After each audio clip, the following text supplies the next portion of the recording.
Thank you for joining me on the Fire Rescue Wellness Podcast. I'm your host, AZ. I find the research and resources and then provide the fire service with the so what, now what, to ensure the health and well-being of every member of our profession. Together, let's thrive. Good morning, Fire Rescue Wellness people. I am here with another podcast episode, and I am so excited today to be in the Fire and EMS studios speaking to my wonderful Canadian friend, Wendy Lund. Wendy, say hello to the people. Hey, Annette. I'm super excited to be here with you. Wendy, I'm so grateful for you. And with every episode, I give just a little introduction of how I know my guest. And so before I let you get started, I'm just going to tell a short story. I met Wendy Lund in 2019 at a symposium, and she calls it a plenary. I didn't know what a plenary was, but that means keynote. In case you haven't figured it out, Wendy is Canadian, but I listened to her keynote address and I was absolutely enamored. She is an amazing woman. Again, she is Canadian. Wendy is a registered nurse and she has a Master of Science in Mindfulness Studies. I didn't even know that existed. But Wendy, I always want to start with, who are you? Tell the people who you are. Well, I'm just a regular human being, I think, most days, but I'll give you a rundown of my CV. So, a registered nurse for, 30, 40 years. I'm retired from that professionally, so I'm done with that chapter, but was a faculty for 32 years teaching the sciences. About 22 of those years, I was firmly planted in the paramedic program at Centennial College in Toronto, where I helped to co-coordinate the program. I did a Master's of Science in Mindfulness, graduating in 2017, where my research and thesis investigated the experience of trauma in first responders. And what I was really trying to do was to build a case for, why we need proactive education and base training for first responders to prepare them better for engagement with the work that they do, the emotional engagement. And once I finished that, I thought, I'm old enough and I think wise enough to do this on my own. So I launched Wellth Management, which is spelled WELLTH, like your wellness, and trademarked an entirely proactive educational program called Reach for Resiliency that is 16 hours in length. And super proud to say I've got, I think, about 1,700 first responders in Canada trained up before the pandemic. Because, as you know, there is nothing really in anybody's undergraduate curriculum that teaches about how to build your mental well-being, not just react to it when it goes wrong. So that's, I think, a little bit. I'm a mother of 3. I'm a grandma to 2, and a puppy parent.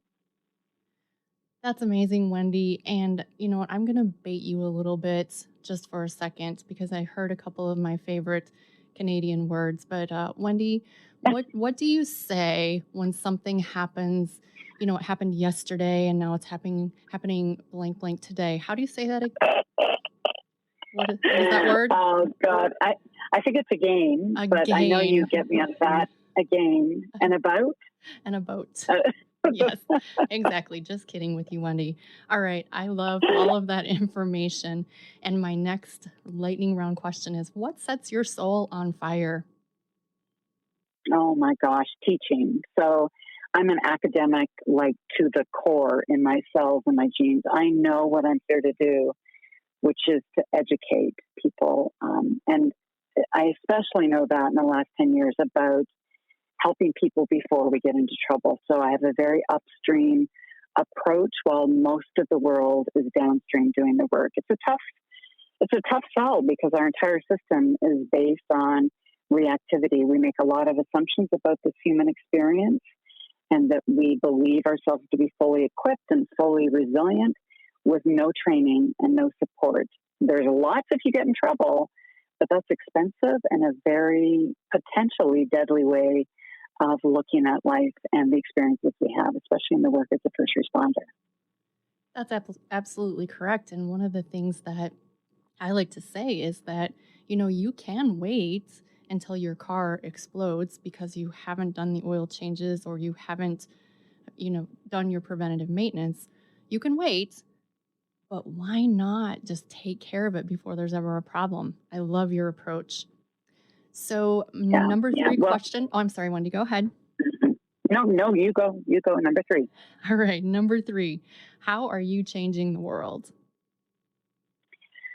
Oh gosh, I'd like to think by role modeling and mentoring others. So I try to measure success not just by a financial, balance sheet, although of course that's important, but knowing that I can support not just my own dreams but other people along the way is really kind of what gets me up in the morning. And knowing that I have made a difference inspires me to continue on.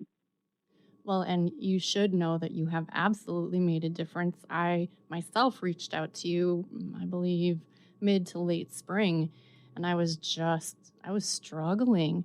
And you absolutely had a wonderful conversation with me. I believe the exact advice was tits out, belly in, which is great advice for everyone any day. But you certainly are making a difference in the world. And for that, I appreciate you immensely. No, What? thank you. You've done a lot too, AZ, by the way. Thank you very much.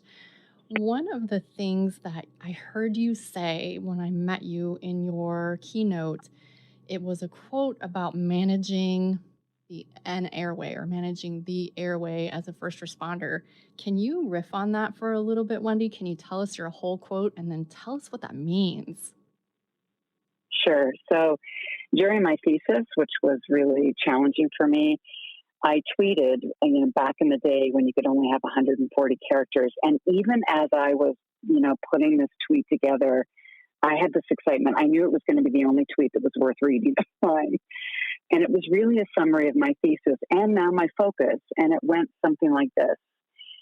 When you teach a first responder how to manage a difficult airway, you'll save patients' lives. Teach them how to manage a difficult emotion, and you'll save theirs.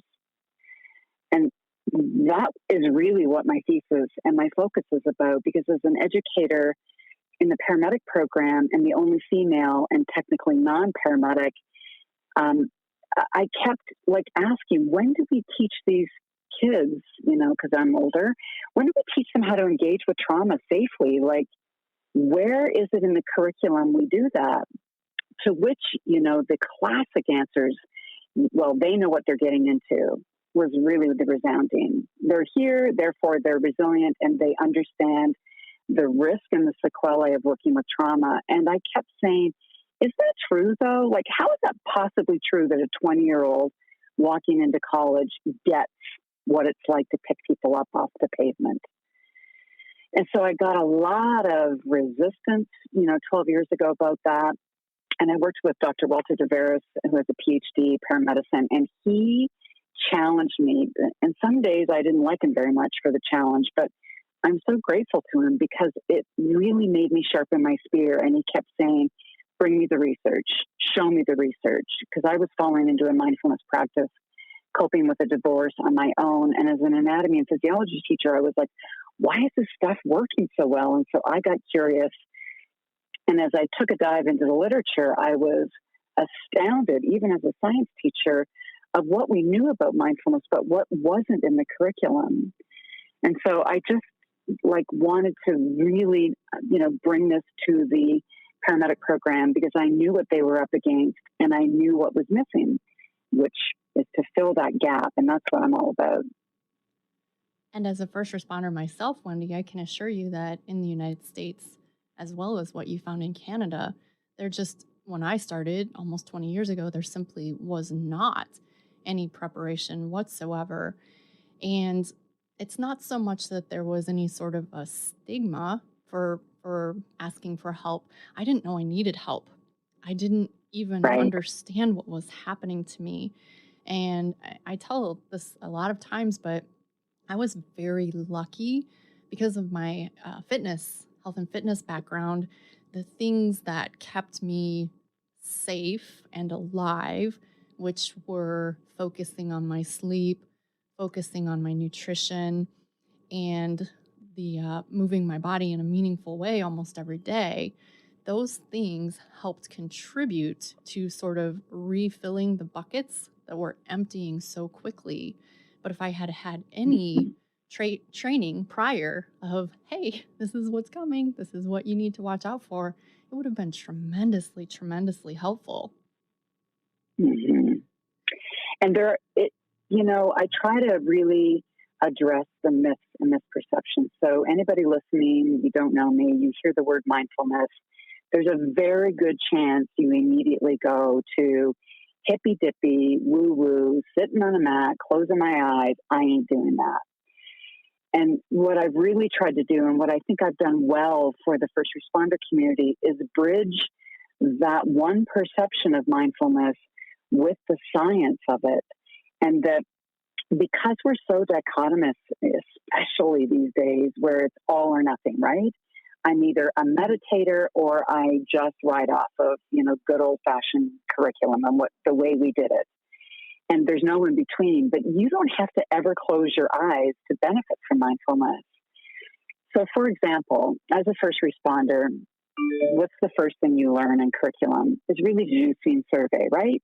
You show up on a call, the first thing you're told and taught over and over again until it is reflexive and automatic, which, by the way, is just neuroplasticity, is to look at the scene and am I safe and will my crew be safe? I just want to teach, can we simultaneously in that moment teach a first responder to do an internal survey? How's your mind? Where's it at? What's going on in your body? How are you reacting in this moment? You don't need to sit down and write that out, journal it, analyze it, or even answer the question.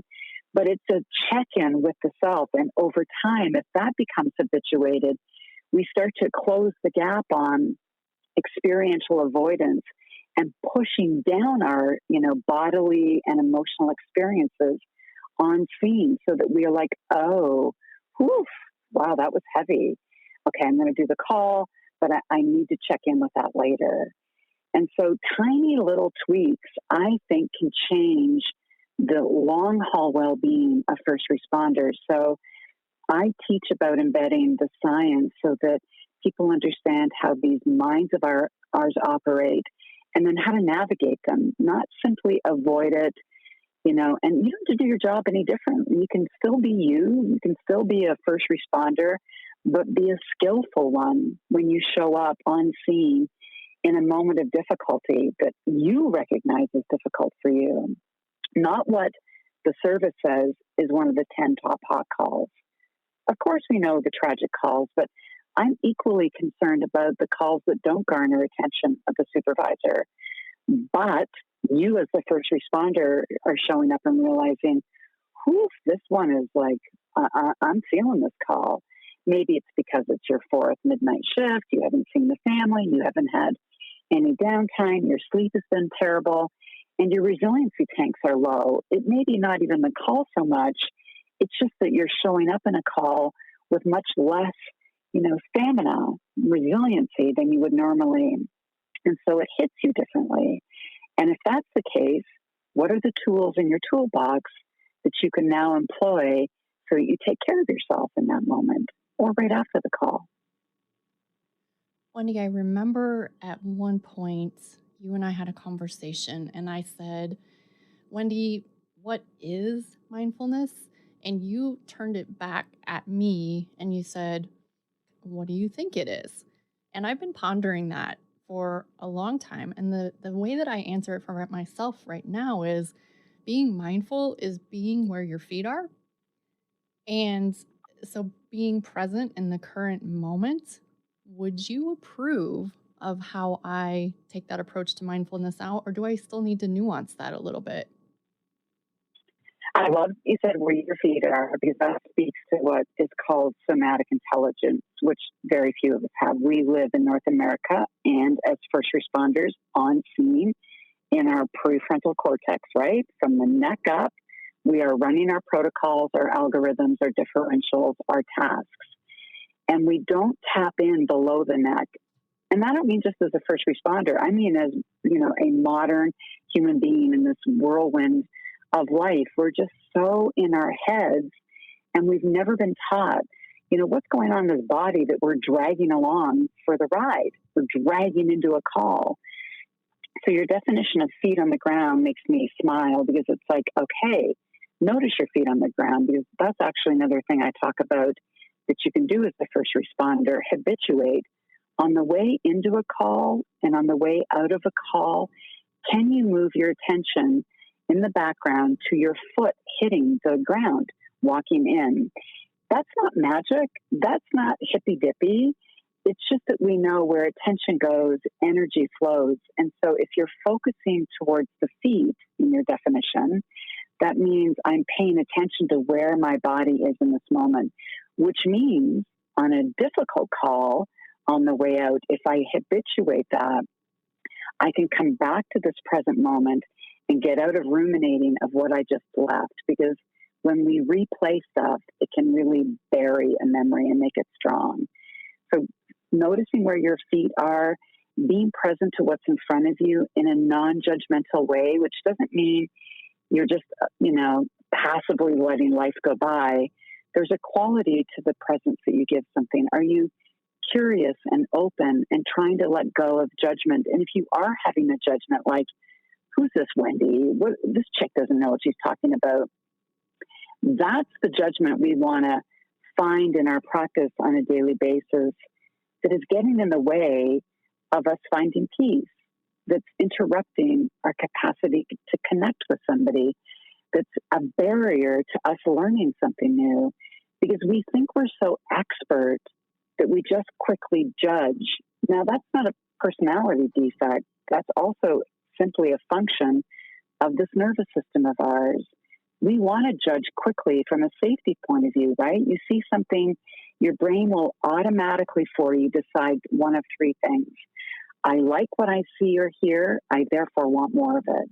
I don't like what I'm seeing or hearing, I'm going to avoid it. Or three, it's not even registering, I could care less, and I just ignore it. And so those things will happen very quickly, subconsciously, but mindfulness will invite us every moment to be like, where is my mind? What am I thinking? And if I notice I'm judging, like, oh, that's a nice car, or that's a really delicious, good-looking person, do I lean into that? Can I just notice it and be curious that I'm just noticing those things without adding a story, a drama, a big emotion to it? So I think your definition is pretty good. Just add that non-judgmental part, or just becoming curious about what you're judging. Like, why do I do that? Or where is that coming from? Or can I change that and soften my reaction to whatever the experience is in front of me? What you're describing to me sounds a lot like a book that I read years ago, and then I recently revisited. The Body Keeps the Score. I am imagining that you have read that one. Mm-hmm.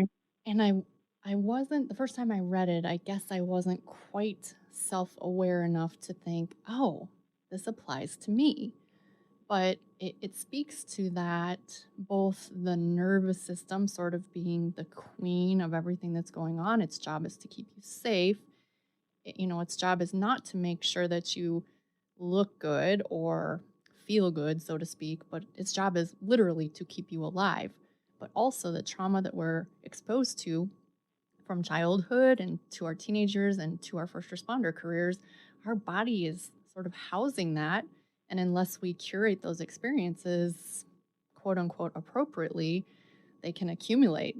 How'd I do on the summary for that book? Really good. And if it's a good time, I think I just want to bring in that salutogenic model. So because I love The Body Keeps the Score, all of that is really important. But what is often missing from the discussion is the body also keeps the score for joy, for beauty, for peace.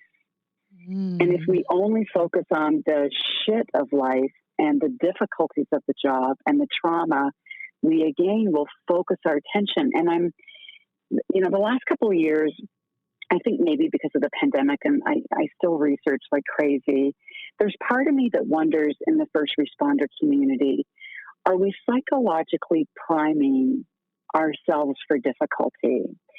So if you know anything about the placebo effect and the nocebo effect, which hands down are evidenced in the literature, there's no denying that they are, absolutely true in biology. If all we talk about, let's say, when we bring an on board a new first responder, is say, oh, watch out for this call. These are the worst calls. You get a pediatric VSA, it's going to take you down. A multiple hopelessness, domestic violence, right? Hanging, suicide, all of those things that we tell people, these are the calls that you're likely going to struggle on and, take you out. There's part of me that wonders, is that the best? Like, of course we want to, get people ready, but I imagine this world of preparing people skillfully just to notice what's difficult for them, because many first responders sign up for this job because they love the trauma in some ways. They don't love the catastrophe or the story around the difficulty, but they choose the job because they want to be there to help people when those moments arrive. But if all we talk about is the body, the trauma, the negative calls, what bad is going to happen to you, and we don't invite into the conversation what is good, the compassion, satisfaction, how to be ready, I just don't want to create a generation of first responders that come in so afraid of the call that takes them down and the diagnosis of PTSD that they're just waiting for to happen. That's just what I think about when I understand the biology and psychology of the mind, the nocebo and the placebo effect, and psychological priming. Yes, let's talk about it so that we navigate risk skillfully, but for every minute we talk about what can take you down, we spend 2 minutes about how to spiral up. I agree with you 100%. And it's interesting, Wendy, in the physical therapy field, especially professionals, progressive professionals are actually starting to talk about sending the message that you aren't fragile. You are not going to, quote unquote, blow out your back. You are a strong ass human. And they're sending the message that the body is strong. So I love that you have that perspective that the mind is also strong. I'm sure that most of the listeners are familiar with the term placebo, but can you just go briefly into the nocebo effect? Right. So it's basically the polar opposite. So the placebo effect, we now know that was, 20 years ago believed to be pseudoscience, not true. But that's no longer true. There are very good, peer-reviewed articles that demonstrate the placebo effect results in very measurable outcomes in the body and in the mind that prove that when you believe something will help you, it will. The nocebo effect is if you believe this isn't going to help you, it likely won't. So if somebody comes into my training, like for Reach for Resiliency, and they've got their arms crossed, like, this is bullshit, guess what? My training's not going to land on you. And I don't take my training from an ego point of view. I don't, like, this is going to sound like I don't care. I don't care if you get, I feel like we owe every first responder the training. Whether they take it on, absorb it, embed it, use it, that's up to them. It's your responsibility. You hold the accountability as to whether you're going to take your well-being seriously. No service, no superintendent is going to do that for you anyway. So nothing has changed there. But we need to, I think, even teach about the placebo effect and the nocebo. So again, if we think about, this is going to be the call that takes you down, that kind of is a placebo effect. If you show up now on that call and you're like, oh my God, I've always heard about this, pediatric VSA. Oh my God, I'm not doing well. And because we never taught you what a normal response is to a very difficult call, you may internalize the challenging week that comes after that call as something is wrong with me. I'm going down. Everybody was right. This is the call that's going to take me out. Versus, oh, yep, this is the feeling I'm having. This is a normal reaction to a call that I just had. I'm going to lean into my resourcing. I know where my supports are. I have my bad call plan in order, and I'm going to, make space for a couple of difficult weeks where I might have some nightmares. I might have a challenging, so I need to sleep more and take better care of myself. And in 2 weeks, if things aren't better, I'm going to then reach out to my next part of the plan. That's a much different, first responder if we educate them in that way than priming them from a placebo, nocebo effect. Like, this will take you down and mindfulness training is bullshit. I mean, if you believe those things, they will be true for you. From the perspective, too, of, let's say, an agency. So let's say, for example, an agency brought in the Reach for Resilience training, and a good portion of their members said, either this is bullshit or it didn't reach them. I think, too, we have to remember that once is never. My friend Shante says it all the time, and she's speaking about it in terms of, say, a post on Instagram. Just because you post it once doesn't mean everyone's going to see it. And just because you post it again doesn't mean everyone's going to say, oh, she's saying the same crap over and over again. So with resilience training, once is never. And further, that whole concept of when the student is ready, the teacher will appear. I believe in that wholeheartedly. So from my perspective, I think that we should be educating these young firefighters and paramedics within their training academies on resiliency. And then when they get hired, and then quarterly, wash, rinse, and repeat through retirement, keep educating them, because once is never. How do we, pie in the sky, how do we do that, Wendy? I think, if you remember back to the fire poll, 30 years ago, and what happened with musculoskeletal injuries in the fire sector, we need to take the same approach there and apply that to mental well-being. The reason why people don't slide down fire poles anymore is because management pushed the pencil on the business case for how much it was costing for musculoskeletal injuries. And so they're like, hey, this doesn't make any sense. Imagine if service leaders, because listen, this is a budgetary line training. First of all, it's got to get in base training.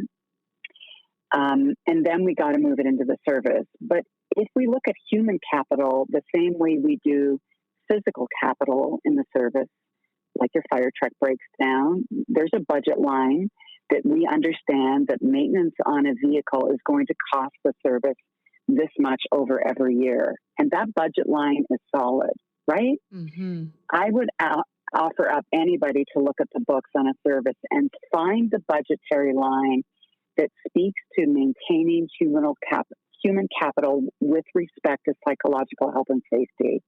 There's probably next to nothing.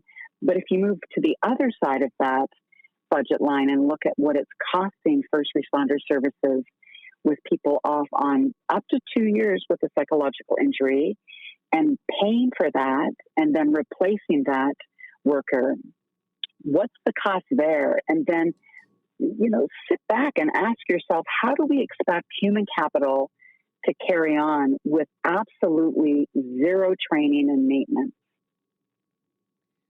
And until somebody says, look, whether you believe in mental health or you're stigmatizing mental health or you have this unconscious belief that as a first responder, you came in resilient and therefore you are resilient and you need to take care of it yourself, nothing is going to change, right? I always say, if you change nothing, nothing changes.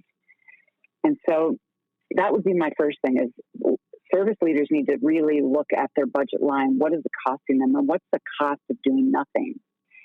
And then litigiously, I'm going to go on a bit of a rant.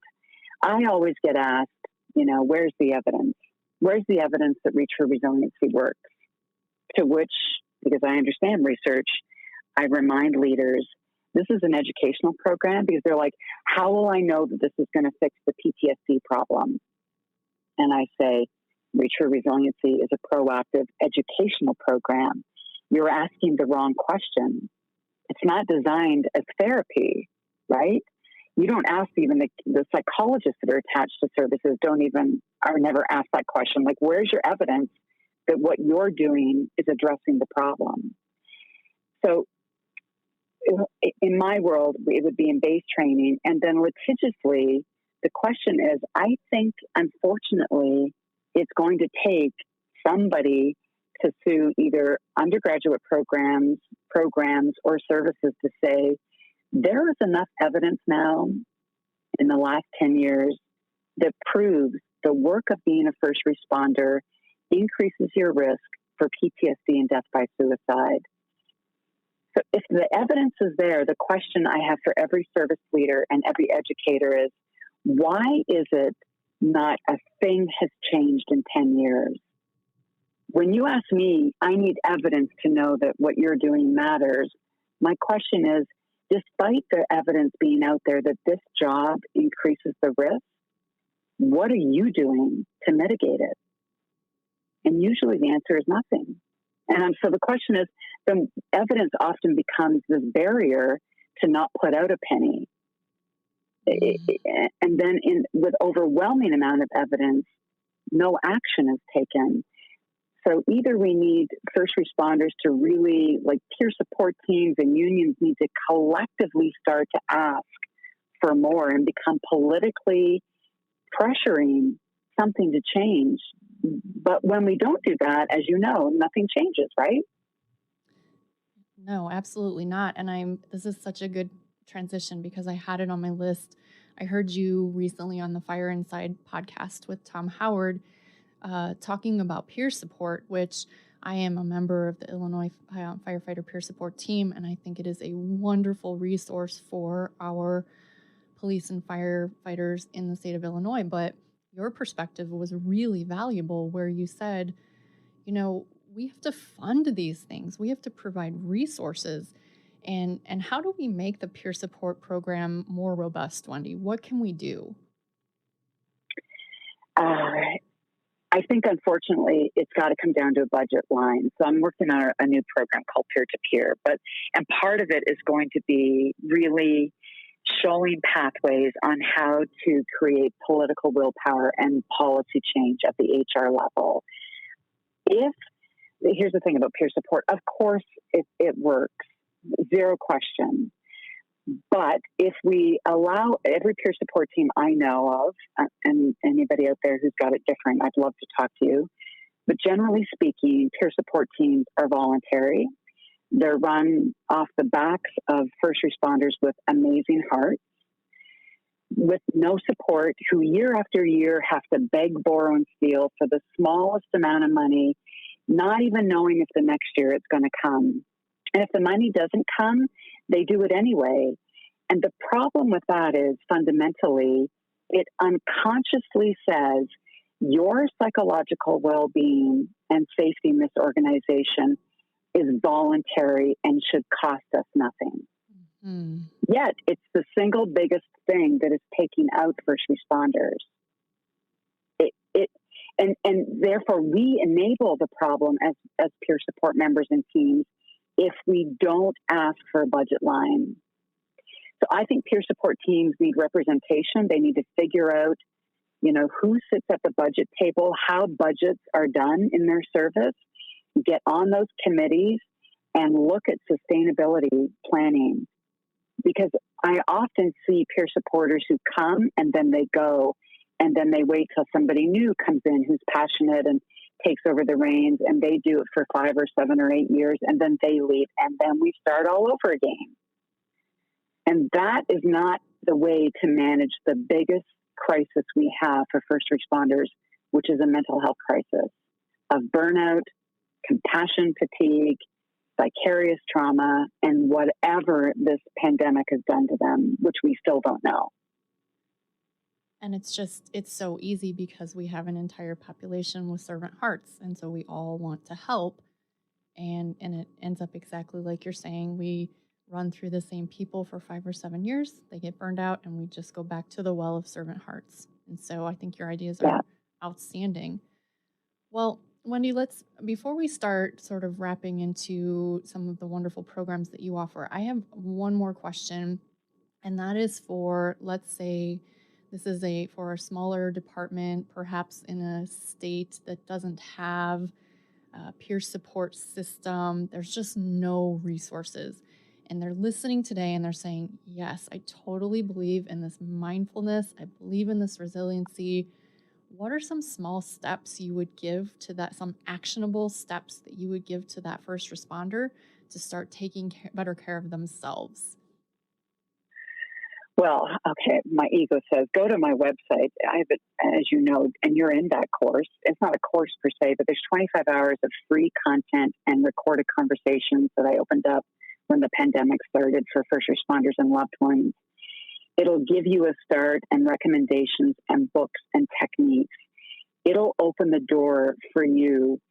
If the service that you're in is not ready to devote time and resources because you are small, then the other thing that needs to be said to every first responder is you need to take responsibility for your well-being. There's a culture in the first responder community, and I've got my suspicions for how and why this has happened. But there's a culture that if the service doesn't pay for it or gives you the time off to attend something, you just won't do it. Mm-hmm. You're just Yes. like, I ain't doing it unless the service pays for my butt to be there. If you don't care enough about your well-being to take ownership and accountability for what you're doing and be curious, you are, really offloading your well-being, your future well-being when you're no longer working for the service in your retirement years to an agency that, let's face it, is already demonstrated they don't have the resources or the real willpower to take care of you. So you better do it yourself. Right? So develop an internal locus of control, which just means take responsibility, really become curious about what works for you and learn more. Don't wait for somebody to pay for your butt to be in a seat to learn about it. There's a wealth of information out there, books, resources, me, podcasts. Take accountability and responsibility for your own well-being. At the end of the day, nobody really cares about you. And I don't mean that meanly, but it's the truth. So if you really want to do well in your career and last long and become a leader, you're going to have to do some of this on your own. Nobody paid me to go do a master's and a thesis, and it was really difficult work. But I was passionate about it. So if you've got that inkling that this matters, you're going to have to devote some attention to it. But don't do it as a school project where you feel pressured. Just lean into it. Start with that course. It's free. Make a few notes, listen to who I'm talking to, go check out the other people in there, read the books I recommend, and it will come. And very much like our physical health, we would love it if our departments provided us with time and direction and equipment. We would love that. It would be so wonderful. But if they don't do that, we don't just say, okay, we're giving up, we're not going to do anything. We do have to take responsibility. So I love that advice, Wendy. And so you mentioned, first of all, your course, Reach for Resiliency, which I was very excited to be a part of and is available on your website. But tell them your website, your other resources that you have available, how to get a hold of you if they want to continue the conversation. Tell them all the things. Okay, so wellthmanagement.ca, so WELLTH. Go to courses in there, and I've also got a bunch more podcasts you can listen into. But go to courses, click on the public health and safety content and conversations course, enter your email. There's no upsell. You'll never hear from me. I don't even collect it for email. I literally wanted it just to be something you can pop into. I'm not crazy busy on social media because I have a love-hate relationship with it, but the one I do a little bit of daily stuff on is on my Instagram account, which is wealth_management.inc. I'm on 2 Twitter accounts. My kind of academic one was at WLUND100, where that pinned tweet is we've talked about. And Wellth Management's Twitter account is WorkWithHeartWM. Reach out to me at wendy@wealthmanagement.ca. I'm always happy to talk to anybody. So I'm not a therapist. If you're in distress, I won't counsel you out of that. But if you want to talk about it, hear more about it, if you've got some questions about the program I did, mentoring fills my joy cup. So please reach out, either through you as well. You know me well enough, and we'll make a connection, and I will help you wherever I can. And I did mention already that you were a great resource for me last spring. And the second bit of advice that you gave me that just popped into my head right now was, you know what, Annette, you are not the chairman of the shitty committee. And I actually wrote that on a sticky note, and it still lives on my refrigerator, and it brings me joy every single day. So Yeah. Wendy's 2 pieces of advice: tits out, belly in, and you are not the chairman of the shitty committee. The last thing that I'm going to leave you with is today, just doing a little research on Wendy again prior to our conversation. And I hopped on her website, and what I hadn't caught before was that she said that she redefines wealth. And so wealth was spelled the traditional way, Wealth, but she has redefined it to wealth, Wellth. So just remember, in all correspondence with Wendy, you're going to want to spell wealth with Wellth. All right, Wendy, anything else to leave the people with?